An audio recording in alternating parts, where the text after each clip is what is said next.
ஆடி மாத அமாவாசையை முன்னிட்டு ராசிபுரம் அருகே சௌடேஸ்வரி அம்மன் கோவிலில் 508 திருவிளக்கு பூஜை. நாமக்கல் மாவட்டம் ராசிபுரம் அடுத்த சீராப்பள்ளியில் பிரசித்தி பெற்ற ராமலிங்க சௌடேஸ்வரி அம்மன் கோவில் உள்ளது. இங்கு ஆண்டுதோறும் ஆடி அமாவாசையை முன்னிட்டு திருவிளக்கு பூஜை நடைபெறுவது வழக்கம். அதன்படி இந்த ஆண்டு ஆடி அமாவாசையான வேத மந்திரங்கள் முழங்க திருவிளக்கு பூஜை நடந்தது.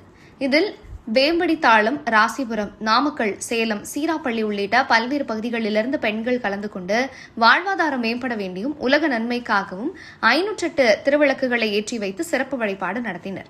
முன்னதாக திருவிளக்கு பூஜையை முன்னிட்டு சௌடேஸ்வரி அம்மனுக்கு பால், சந்தனம், மஞ்சள் உள்பட பல்வேறு பொருட்களால் அபிஷேகங்கள் செய்யப்பட்டது குறிப்பிடத்தக்கது.